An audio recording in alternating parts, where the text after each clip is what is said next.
4 और 5 दिसंबर को मोदी और पुतिन की जो मीटिंग हुई, इससे क्या फ़र्क पड़ने जा रहा है, पाकिस्तान पर क्या फ़र्क पड़ेगा, चाइना इसको लेकर क्या सोचता है और आम इंडियंस पर क्या फ़र्क पड़ेगा।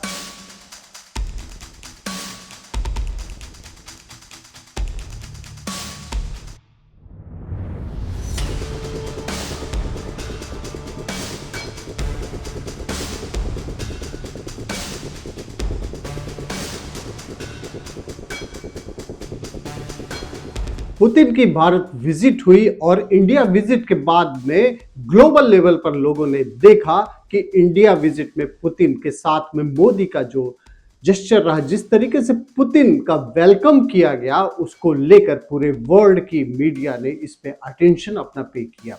लेकिन एक आम आदमी ये समझना चाहता है कि आखिर ये दो बड़े नेता अगर मिले, पुतिन की विजिट हुई इंडिया में, तो इसका फर्क क्या पड़ा और इंडियंस के ऊपर इसका क्या फर्क पड़ेगा और रशिया को इसका क्या बेनिफिट है और इंडिया को क्या बेनिफिट है, इसके बारे में हम बात करेंगे और हम समझेंगे ट्रेड, डिफेंस, एनर्जी और जियो पॉलिटिकल के एंगल से इस स्टोरी को समझेंगे।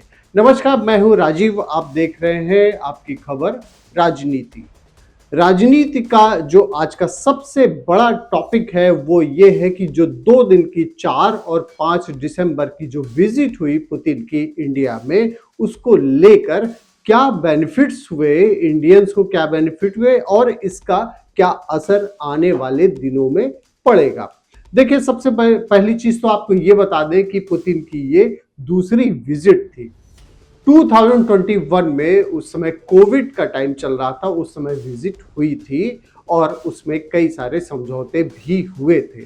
आपको यह भी पता है कि इंडिया रशिया जो रिलेशनशिप है वो कितनी स्ट्रांग है और इस समय भारत के ऊपर कितना बड़ा दबाव रहता है, ट्रंप का कितना बड़ा दबाव रहा और उन्होंने टैरिफ लगा दिया इंडिया के ऊपर और टैरिफ ट्रेड एक तरीके से शुरू कर दिया और बार बार दबाव देते रहे कि रशिया के साथ में जो ऑयल एग्रीमेंट हुआ है, जिस तरीके से भारत तेल खरीद रहा है, वो ना किया जाए। लेकिन भारत किसी भी दबाव में नहीं आया। क्यों नहीं आया? इसके पीछे सबसे बड़ा कारण ये है कि रूस से भारत को जो तेल मिलता है, कच्चा तेल मिलता है, वो सस्ता होता है, मार्केट से सस्ता होता है। इस वजह से जो इंडियन इकोनॉमी है उस पर असर पड़ता है, ट्रांसपोर्टेशन पर असर पड़ता है और इस वजह से इंडिया ने इसको जारी रखा। इस समय रूस पर सैंक्शंस चल रहे हैं, जो यूक्रेन से वॉर चल रही है, इसको लेकर अमेरिका ने सैंक्शन लगा रखा है। लेकिन इंडिया उसके बावजूद सभी से ट्रेड करता है, उसके रिलेशन यूक्रेन से भी अच्छे हैं, रशिया के साथ भी अच्छे हैं और अमेरिका के साथ में भी इंडिया ट्रेड अभी भी कर रहा है और जो टैरिफ लगा हुआ है इसको लेकर भी अभी टॉक्स हो रहे हैं। भारत ने अपनी मजबूती दिखाई है। चलिए बैकग्राउंड के बारे में बात करते हैं। जो इंडिया में विजिट हुई थी पुतिन की 2021 में, उसको लेकर 2025 तक सिनेरियो में क्या चेंजेस आए हैं। अब ट्रंप का रिटर्न हो चुका है यूएस में। अगर हम कंपेयर करते हैं कि 2021 में जब आए थे पुतिन और इस समय पुतिन जब इंडिया आए हैं, तो क्या क्या बदलाव आ चुके हैं अभी तक। तो इसमें क्या है, ट्रंप का रिटर्न हो चुका है। यूक्रेन की स्टॉक्स जो है वो एक तरीके से अभी फेल ही चल रहे हैं। ग्लोबल एनर्जी क्राइसिस चल रही है और ये सारे चेंजेस आ चुके हैं। इसके बाद में पुतिन जब इंडिया आते हैं और उन्होंने इंडिया में आते ही 19 MOU साइन किए हुए हैं, इसका बहुत बड़ा असर आने वाले दिनों में दिखेगा। सबसे पहले पॉइंट पर अगर हम बात करते हैं ट्रेड एंड इकोनॉमी, तो इसका जो डेटा है 2021 में $10 बिलियन का ट्रेड था रशिया के साथ में। 2025 में ये $70 बिलियन का हो गया और 2030 तक जो टारगेट है वो है $100 बिलियन का।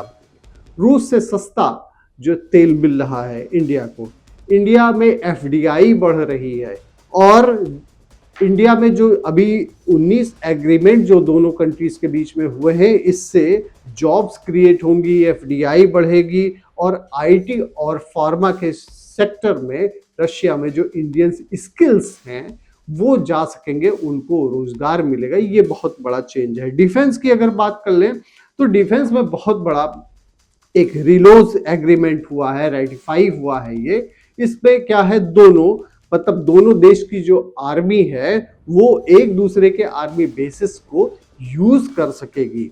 और S-400 की डील आगे बढ़ी है, Su-57 की डील आगे बढ़ी है, फाइटर जेट्स पर बात हुई है और ब्रह्मोस मिसाइल को इंपोर्ट करने की बात हुई है, जो कि पाकिस्तान और चाइना के लिए बहुत मुश्किल भरा कदम है, क्योंकि भारत और भी स्ट्रांग होने जा रहा है। आपने ये देखा होगा कि भारत ने जब ऑपरेशन सिंदूर जब ऑपरेट किया इसको, तो उसमें इसकी जो यहाँ का S-400 था, उसने जो पाकिस्तान से जितने भी मिसाइल्स आ रहे थे उसको खत्म कर दे रहा था। भारत की जो सेफ्टी है वो रशिया ने उसमें बहुत बड़ा सहयोग किया। अब हम बात कर लेते हैं एनर्जी और न्यूक्लियर पावर के बारे में। रशिया ने जो कुडनकुलम प्लांट है उसके प्रोजेक्ट को पुश किया है। एनर्जी सेक्टर में इंडिया को काफी ग्रोथ मिलेगी। आर्कटिक में शिपिंग और पोलर वाटर ट्रेनर्स के लिए इंडियन जो सीफेयर्स हैं उनको जॉब मिल सकेगी, काफी बड़े मौके मिल सकेंगे। तो इसलिए एनर्जी और न्यूक्लियर के पावर सेक्टर में काफी बड़ा सहयोग मिलने जा रहा है। और सबसे बड़ी बात यह है कि पीपल टू पीपल टाइज जो हैं, स्किल्ड इंडियंस जो है रशिया में जॉब पा सकेंगे। ये बहुत बड़ा चेंज है, क्योंकि इंडिया में जो इंडियन स्किल्स है वो पूरे वर्ल्ड में छाए हुए हैं। रशिया में इसको और भी पुश मिलेगा। इससे फर्क क्या पड़ रहा है, एशिया में भारत जो है एक और मजबूत होकर शक्ति एक उभर रहा है एनर्जी और के मामले में।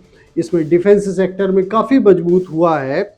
और चाइना को बैलेंस करने के लिए यूएस को जहां इंडिया साध रहा है, और यहाँ की जो सिक्योरिटी है वो रशिया के साथ में एग्रीमेंट होके जो इंडिया बहुत ही मजबूत तरीके से आगे बढ़ रहा है, तो इसलिए जो चाइना और पाकिस्तान दोनों को साधने की ताकत इंडिया में है, उस शक्ति को और भी आगे बढ़ाया गया है।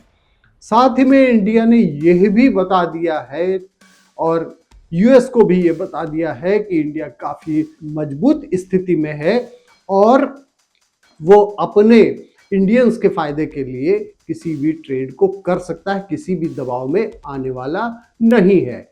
आपको क्या लगता है कि ये जो अभी 4 और 5 दिसंबर को मोदी और पुतिन की जो मीटिंग हुई, इससे क्या फ़र्क पड़ने जा रहा है? पाकिस्तान पर क्या फ़र्क पड़ेगा? चाइना इसको लेकर क्या सोचता है? और आम इंडियंस पर क्या फ़र्क पड़ेगा? कमेंट सेक्शन में ज़रूर बताएं। थैंक यू फॉर वॉचिंग आपकी खबर राजनीति।